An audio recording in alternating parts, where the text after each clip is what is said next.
All right. Well, welcome, Dale, and good morning to New Zealand. How are you? Thank you for being with us today. Oh, it's wonderful to see you, Corina. Oh, thank Yeah, you. so kia ora, and yeah, just welcome to New Zealand. Yeah, And yeah, it's great to be here, and it's great to be with you over there thank in you. old Blighty. I know. Just before coming on and starting recording, I was just saying how what a treat this is, Dale, to spend like one-on-one time with you and to be able to just have this, small conversation with each other around the year that we've had, Mm, an extraordinary year, and to be able to share your love and wisdom of what we love and know as whole person facilitation with our community, with the Zenergy alumni and beyond the Zenergy alumni. So thank you yeah, for taking us this morning. So yeah. it's a pleasure, Corina, and you're a very important part of the Zenergy family. And that you're working so hard and so whole personally over there in Europe. And I always feel that you are there, and that I love the work that you're doing and really appreciate it. So yeah, it's just wonderful to spend time with you. Yeah, likewise. And what a year it has been, right? I Mm. mean, COVID, I mean, across the whole planet, from a Zenity perspective, our physical courses went online. And, I had the pleasure of working with Laurel and Simone from Australia recently on a stage one. But before we get into facilitation, I want to just say, like, how has it been for you? This, the lockdown, New Zealand's done incredibly well, from a global perspective, and extremely inspiring for a lot of Mm. people outside New Zealand. How has it been for you personally? Well, it was pretty scary when COVID was declared and it first arrived in New Zealand. And I think I was pretty scared. And actually, I tripped over and broke my arm on the 4th of April. So I created my own personal crisis, which took about 12 weeks to heal. And yeah, so it did keep me inside. So that was something. And we were on lockdown most of the time.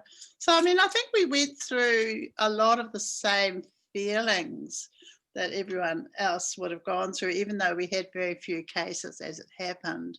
Mm, And our Prime Minister, Jacinda Ardern, did a fantastic job. She just took everyone with her. And, and we had very good compliance in terms of masks and staying home. And yeah, it was a great effort. But then again, we're an island, so we could literally keep people out. So we were in a very fortunate position. But it was it was heartbreaking to see what's been happening around the world, and to think of all the people who have died and been damaged, some mm. permanently damaged through having COVID as well. So yeah, it's definitely a global phenomenon, and it's it hurts the heart of all the Mm. grief that's occurred. Yeah. Well, the Mm. good news today in England is that they've announced the vaccine's been approved, and they're going to start with the most vulnerable groups inoculating next week. So this is the first announcement in the world. But what struck me was the collaboration and the bringing together of, they've done this so quickly. And we had a Mm. Turkish couple who discovered, a German company, we had the manufacturing done in the US, and then the UK as well. So we had the collaboration, like when I think about purpose, a Mm. compelling purpose to Mm. come together and make things happen in less than a year that normally Yes. takes a decade through Mm. bureaucracy and different, being not aligned. From a Mm. facilitation perspective, I was just going like, wow, what is possible? Mm. When you have that real clarity of a purpose and the compelling purpose, Mm. to do Yeah, it. because even like the best um, kind of possibilities was, they said 4 years, and then to get it down to 1 year is quite amazing. It really is wonderful. so pleased to hear that. Yeah. And of course, I follow all the news in the Guardian, the Overseas Guardian. So I am quite well tuned into what's happening over there. Yeah. Yeah, excellent. Yeah. Well, I thought we could talk a little bit about, you know, the facilitation perspective of this year as well, as our audience for you know, hearing us is love your book, you know, which you wrote with, you know, your colleagues and family, and of course, which many of our alumni have devoured through stage 1 and stage 2. Right. And and of course, we had to move everything online this year. And you yourself went online. You opened up the Australian Facilitation Conference, which I saw you online. Oh. And Yeah. then there was a masterclass in New Zealand online that finished last week. So I'd love to hear your reflections on both of those, but let's focus on the Australian one first. Was there anything specific about the Australian conference that really resonated with you at all from what we are up to in the world? Yes, well, I've been involved in the Australasian Facilitators Network since it began in 98. And so, yeah, we've been going a long time, 22 years. And so a lot of the people in that network are great friends now. We've been through all sorts of things together, and some of my colleagues have died, and, you know, new ones have come along, and it's like they're part of my family. So, you know, it was very sad when we thought that we couldn't get together and have our annual conference. And so we were so pleased that the online conference happened. And it was a substantial conference. It went for 4 weeks, and there are at least 2 sessions a day. In fact, there are usually 3 sessions a day, because we would have like a drinks and nibbles kind of session at the end of the day, where we could just talk to one another and reflect on the day. So it was really terrific. I think I probably attended nearly half of the sessions, which was a big commitment. And perhaps in retrospect, but maybe there was a bit too much, you know, maybe it was a wee bit too long, but it was so wonderful to be with my friends and colleagues and to share our ideas and just, you know, to see one another and talk to one another. That was probably one of the highlights, that we were able to be together. And it's amazing how you can really be together online. You know, maybe it's a little bit easier if you know people in the flesh, but I don't know, you know, whether, I mean, I think you can sense so much online that you know, you can certainly have whole person communication. And we were crying together and laughing together, and it was really, really lovely, and sharing all the innovations that had been developed over the last year as well, and trying out lots of different things on, you know, different tools online. A lot of them were very, very new to me, and I was a bit kind of clumsy, but it was good, you know. And enjoyed that side of it as well. Yeah, fantastic. I had I think at the same time the Australian conference was on, the UK chapter of the International Association, the IAF, was on. And I attended, I tried to get to as many of those online as well, which was amazing.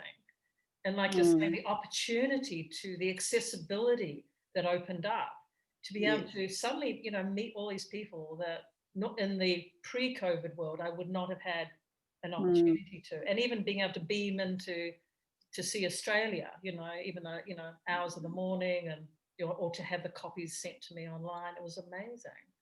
And to your point, I think what I'm noticing is that responsibility of how I show up as a whole person online as well. You know, like, do I choose to have my video on, or, you know, how I, you know, am I back here or am I here? You know, that it kind of, in a nice kind of way, like breakout rooms, boom, you're here. Okay. You signed up. Breakout rooms. Yes. I love you. Yeah. And, you know, those conversations, and the thing I took away from the many sessions that I attended the IAF was, as a facilitator, normally I'm hosting and staging and asking the questions. I just love jumping in and talking. Yes. And well, that's it. facilitators love to talk to one another, and there was 1 or 2 sessions which were delivered, more as a lecture, even though the content was fantastic. But I was just hanging up. When are we going to break out? When are we going to have the breakout rooms? There's those people there. I hope I'm in the breakout room with them. And yeah, so definitely you've got to allow facilitators to talk. Yeah, totally. Yeah. Oh, it's beautiful. Yeah. And and you had the master's class last week, I think. Yes, we had a master's class. It had been 5 evening sessions, once a week, and then some conversations in between. Wow. Yeah, and the last of the 5 was last Thursday, and then we're going to have a weekend at sometime towards the beginning of next year, and we have to plan that together and work out where it's going to be, and etc. Yeah. For the benefit, Dale, of anyone who's listening who doesn't know what a master's class is, tell us about what a master's class is. What a master class is. Yeah, it's a real treat. Don't know what we're talking about. Well, the master class is the most senior or advanced of the Zenergy facilitation training programs, and so people usually have done quite a few programs before, although there are exceptions to that, but generally they have. And what people take on is they identify what we call a leading edge, something that they really want to work on in the realm of facilitation. And it can be pretty much anything. It might be, for example, their presence, or it might be how to unfold a process, or it might be to do with conflict is a big one, isn't it? Conflict. Yes, how to work with conflict. Exactly. So people identify, they have a conversation and choose their leading edge, and they're working on that all the time. Yeah. And then there are sessions within that, and they're coached on their leading edge as they facilitate. Yeah. Yeah, and it's very dynamic. Sometimes we go into what we call Kairos time. There's clock time, which is when you start at a certain time and end at a certain time. But often we'll go into Kairos time, which is the right time. Yes. Indigenous people know all about this. What's the right time to sign a treaty? It might be 3 days after the actual time on the clock, but it's Kairos, and there's a whole different energy or energies associated with Kairos, which leads into some quite magical ways of working together and being together. Yeah. Mm. As you're saying that, I remembered the one that I was involved with you, and when Liam and you were leading the master's class in the UK, which was the last master's class you ran. This would have been maybe 4 or 5 years ago. And one of the participants and I were working, and it was just like this portal vortex opened, is my experience. And we were just in there here for hours. And all I remember is a slight awareness of the periphery of people moving to get lunch and back again. And such, like time passed outside the bubble, and it was this phenomenal experience where, being able to access, all those beautiful intelligences in a very different way. Yeah. So, amazing things are possible, and yes. And I think those amazing things will become more and more available as we allow them, and we're willing to be with what happens, and to hold the circle, hold the space of the whole group. Yeah.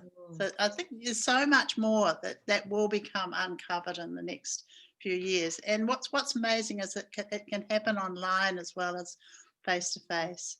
So, well, I mean, online is face to face. It's like, we'll have to find a new word for it, won't we? Well, and the next leap will be augmented reality, when we can just put on a screen and jump in, and then I'm standing next to you. Yes. I'm waiting for that, the holographs, I think, when we can all sit in the circle as holographs and communicate with one another. That's going to be something. Yeah. And when we were talking about online, I remembered that Zenergy, of course, is not new to the online world. And when was it that Stephen and you, and I think Stephen led the program, but tell us about was it in 2006 or something when Hmm. Zenergy first did an online program? What was it? That's right.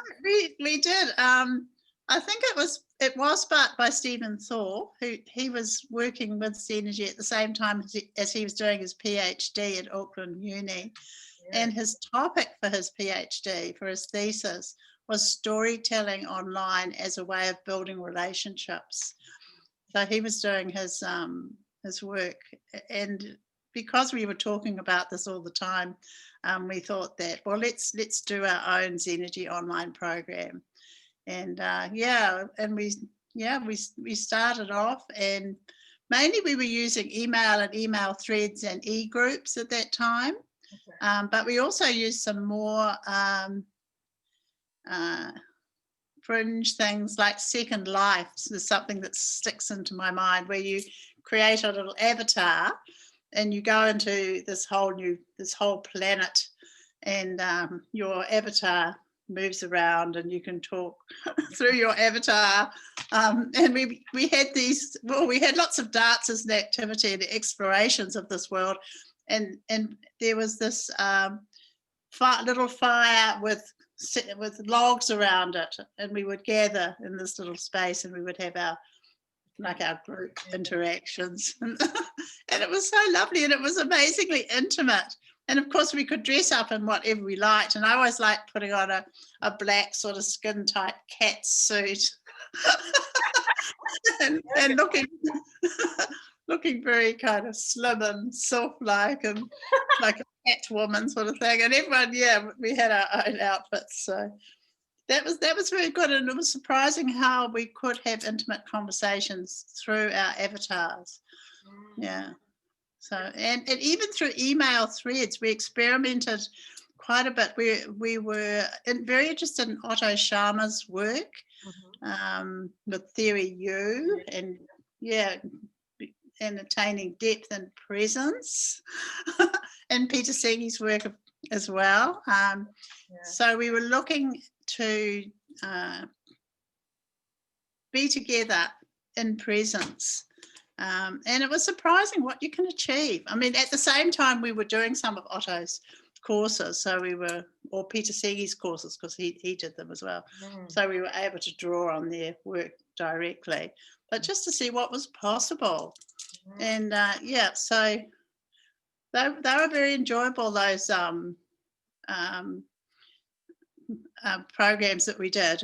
But we found that it was a really 24-hour operation, because there was people around the world who were all contacting us and emailing, and it was happening all the time, and it took up I think we ran each one for something like 10 weeks, and it was like we were involved the whole 10 weeks in these programs. So it was totally uneconomic, and we had to stop and rethink it. But they were very, very interesting, and we did learn a lot from those. And fast forward to last week, time travel, what do you, is there anything that, obviously the technology has changed, and we now have Zoom, and we can, transport ourselves into breakout rooms and come back. And for you, around when we talk about whole person facilitation and the bringing together of technology, I'd love to hear your views on, is anything really different for you? Like for the core of what we stand for around purpose and culture and whole person connection. What if anything pops up for you? Yeah, well, it's really what is possible. And it starts with ourselves. Like in Zenergy, we talk about self-facilitation, facilitating one other and facilitating the group. So, self-facilitation is at the core, which means we are centered, we are grounded, we are aware of ourselves physically, but also the surrounding space and the energy, and also being able to tap into the energy of other people, so that we tap into the field. And just what's possible from that. I mean, it does take quite a lot of practice, particularly when you're facilitating, because you've got a process that you're running probably, and but to actually be able to be with one another, it's really just as possible online as it is in person, I would say. And also time and space don't really exist anyway. They're just constructs. So it's all possible, and more is possible than we know about now. So it's exploring those edges and seeing what more can be made available, and how that can help us to come together to see our synergies and create something new, which will help the world to be more sustainable and regenerative, really, so that the human race survives on the planet. Because after all, the planet's all right. People worry about the planet, but actually the planet can survive no matter what we do to it, because it will just tip us off, and it will continue and do its thing. But if we humans are going to survive and flourish on the planet, we need to do a lot of things, particularly about our environment. So, it's up to us whether we survive as a species or not. Yeah. And we can, but it'll take something more than who we've been up to now. And I think the gift that this time has given us is that opportunity to connect more in here. The opening up of the heart, the being at home, the forced reality of this. Where we can't actually physically, like touch each other or stand next to, but actually being able to, it's like you're saying, using our energy in a different way. Like it's kind of like that forced difference has, turned up things that were latent before. We're adapting, and we've adapted en masse in the last, 9 months. And one of the beautiful things about whole person, I've seen on the stage 1 that I worked with, had the, total joy of working with Simone and Laurel with a global group from the UK, Spain, and Australia and New Zealand on stage 1, which was in itself phenomenal. The global connection, inclusion of different, backgrounds and perspectives in life was amazing. But that I lost my train of thought, but just that ability to, that's, like whole person, movement, embodiment. Like it was just such, one of the things I love about, working with our craft is, and my biggest learnings, as you know, have been around the embodiment of, like being able to really trust and listen to the intelligence of my body, getting out of the head, and the trap we get into of just, back-to-back meetings, with a lot of our, participants get into, but that embodiment and joy of just being and being present, and this, in our hearts and in our bellies. Yeah. Exactly. Yeah. And also like moving around and having fun. We on this last masterclass, we did a lot of movements where we got up and walked around, and we were doing things across the screen and all at once. We were doing all this crazy stuff. And that was good too. Not having to just sit down all the time, but really move around. And we were following things along the screen, and then the next person would take it, and so you can have a lot of fun. Yeah, exactly. Movement. Totally. And laughter. That one of the things I always remember, learning from you and around, collective intelligence is the lightness. The beautiful Leonard Cohen quote. Around it's the light gets in through the cracks. That's the beauty of the work we do, and it's the lightness. It's everything, and that's how the light gets in. That's it. Yeah. It's just beautiful. So, being able to just engage with all those beautiful different intelligences.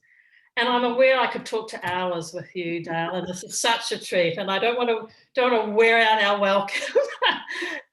But what I'm excited about is if we could do this more often, which would be amazing. Yes. And That'd yeah, be and I lovely. think everyone who's listening, if you have specific questions, you know, that I'm talking to myself and you, and I was like, if people came, you know, channeled their questions in Dale to their connections throughout the world, to their trainers, would you be happy to, you know? I'd love to. I'd love to give it a go. Yeah. Yeah, that would be amazing. Just to you know, what is the questions that people have out there about what they're doing, which would be amazing. Is there anything you'd like to say to be complete for I don't know, for the year, you know, 2020? I think what I'd like to say to the facilitators who are listening is that our work is very, very important in the world. It's important for the unfolding of the future. And to the degree that we can develop ourselves, and then we can pass those learnings, even without speaking, we'll be passing them on to many, many other people. So, you know, our work is crucial, and it's really like it's spiritual work as well as being day to day and business, etc. It's the work, that part of the work that will enable humanity to flourish and to have the world flourish, planet flourish. Yeah. So that's really what I want to say. It's important. What we do is important, and it's a we thing. Yeah, and I think, you know, what comes up for me when you say that is that it's the importance and the ability to nurture yourself and your skills. Yes. And that, you know, and I can speak from the eye, and that the coming together of our community and you know, being together and learning and growing and having that nurture has just been, it's because it's, you know, it can be tough. You put yourself out there, you know, because this is what we stand for. Yes. So it's yeah, it's a pleasure to be on this journey, and you are an inspiration as always, Dale. Kia ora, araha, which is love in Maori. It's been a pleasure, and I look forward to being able to do this again with you. So kia ora. Happy Christmas. Happy Christmas. Thanks, Dale. I'm gonna stop recording now. Thank you. Thank you. She says finding